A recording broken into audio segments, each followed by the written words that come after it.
Hai semua, salam sejahtera Malaysia. Selamat datang ke channel Fels Lifestyle. Terima kasih sudah memilih untuk menonton video isu hangat hari ini daripada channel Fels Lifestyle. Oke baik, tuan-tuan dan puan-puan semua. Ada yang mendakwa Kerajaan Pakatan Harapan, Barisan Nasional, Kerajaan Pintu Belakang Istana. Adakah Anda setuju dengan kenyataan ini? Saya akan kongsikan kepada Anda siapa yang membuat kenyataan ini.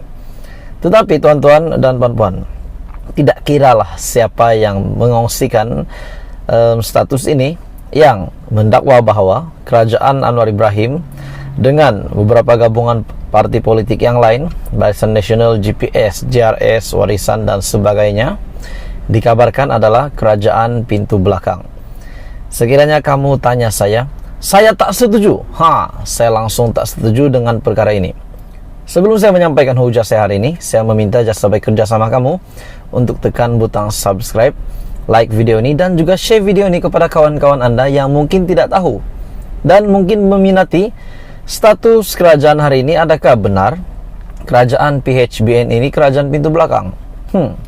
Oke baik tuan-tuan dan puan-puan semua, Raja Petra Kamarudin menerusi Twitternya telah membuat satu kenyataan bahwa kerajaan hari ini, kerajaan perpaduan yang dibentuk hari ini dipimpin oleh Perdana Menteri Malaysia ke-10 Datuk Seri Anwar Ibrahim, yaitu pengerusi Pakatan Harapan sendiri. Dikabarkan Raja Petra Kamarudin mendakwa bahwa kerajaan hari ini adalah kerajaan pintu belakang. Saya tidak setuju, sebab kerajaan hari ini dibentuk, namanya juga kerajaan perpaduan, jadi dibentuk dengan perpaduan.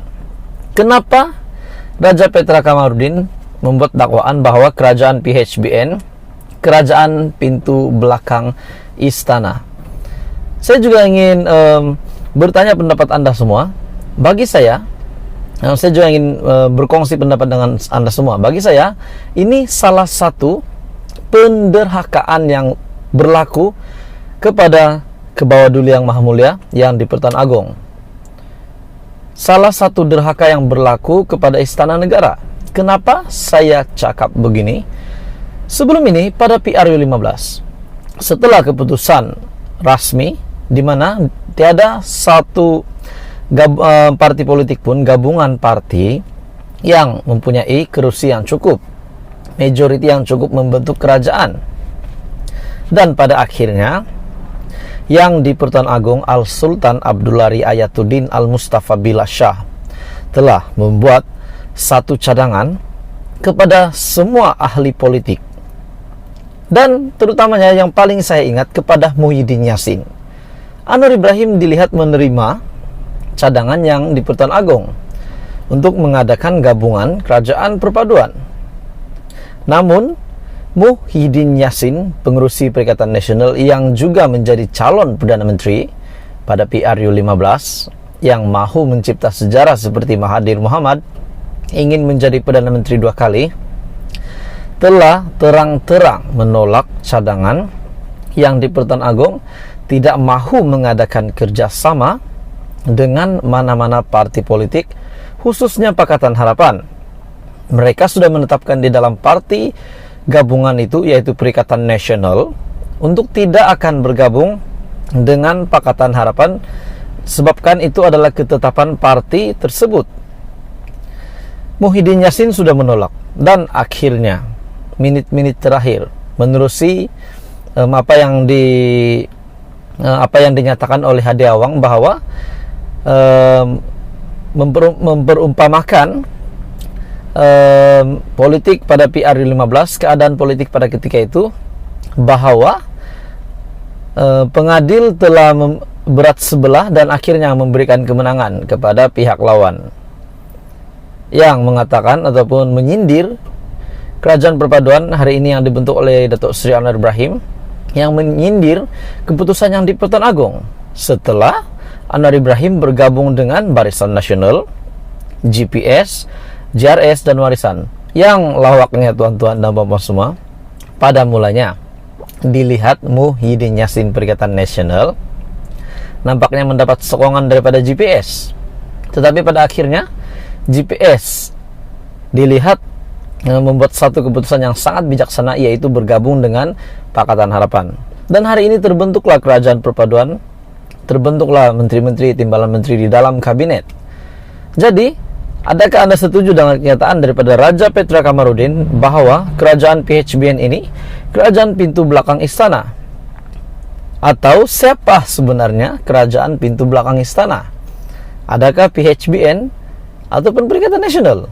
Sekiranya Perikatan Nasional yang menang, sekiranya Perikatan Nasional yang mempunyai majority yang cukup membentuk kerajaan, adakah Raja Petra Kamarudin juga akan membuat kenyataan bahwa Perikatan Nasional juga adalah kerajaan pintu belakang istana? Coba kita pikirkan tuan-tuan dan puan-puan semua. Jadi bagi saya kenyataan daripada Raja Petra Kamarudin tidak relevan. Sebab kan ini adalah cadangan yang di Pertuan Agong. Bukan yang di Pertuan Agong yang menolak Perikatan Nasional. Bukan, tidak. Yang di Pertuan Agong tidak menolak Perikatan Nasional, tetapi sudahlah tidak menolak, tapi mencadangkan untuk membentuk kerajaan, membentuk gabungan supaya boleh membentuk kerajaan, pada ketika itu setelah parlimen tergantung beberapa waktu. Dan akhirnya Muhyiddin Yassin sendiri tidak mahu membentuk kerajaan, membentuk gabungan bersama Pakatan Harapan. Akhirnya GPS pun tidak bersama Perikatan Nasional, walaupun pada mulanya mereka ingin bergabung. Jadi tuan-tuan dan puan semua, saya sangat tidak setuju dengan kenyataan daripada Raja Petra Kamarudin yang menyatakan bahwa kerajaan Pakatan Harapan, Barisan Nasional, kerajaan pintu belakang istana. Dan adakah Anda juga setuju dengan kenyataan saya bahwa ini juga adalah salah satu penderhakaan yang berlaku di Istana Negara? Lantikan mereka bukan melalui pintu belakang, bahkan melalui pintu depan Istana Negara. Yang di Pertuan Agong sendiri mencadangkan kerajaan yang ada hari ini.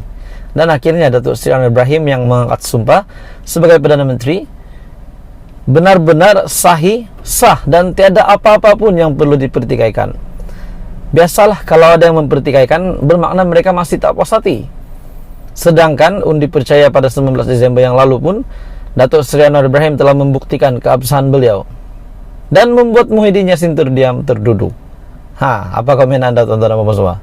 Ini pasti mengejutkan Hadi Awang. Adakah mereka juga tidak terfikir bahwa kerajaan PHBN hari ini adalah kerajaan pintu hadapan istana, bukan pintu belakang? Dan sekiranya PN yang menjadi kerajaan, adakah Raja Petra Kamarudin juga akan membuat kenyataan yang sama? Kerajaan Perikatan Nasional dan sekutunya kerajaan pintu belakang istana. Jadi setelah Raja Petra Kamarudin RPK membuat kenyataan begini, banyak komen yang saya lihat daripada netizen yang telah buat komen di gambar yang telah dipost di Twitter. Ada yang kata, awak nih tak boleh lihat Malaysia tenteram dan damai ke? Orang semua sudah diam, awak sibuk menabur fitnah. Lagi awak ada agenda buruk, nak sangat tengkok negara huru-hara. Itu adalah salah satu komen yang diterima Raja Petra. Ada yang kata tiada modal, dan anak tahun baru pun masih berpolitik. Ada yang kata pintu belakang atau pintu depan, PHBN, GPS dan yang lain-lain, mengikut pintu utama istana, angkat sumpah dan memimpin negara di bawah kerajaan perpaduan yang di Pertuan Agong. Ini saya sangat setuju. Jadi tuan-tuan dan puan semua, apa komen Anda berita hari ini? Teruskan bersama di dalam channel ini untuk perkembangan politik. Seterusnya jangan lupa tekan butang like, share video ini kepada seluruh Malaysia, dan subscribe.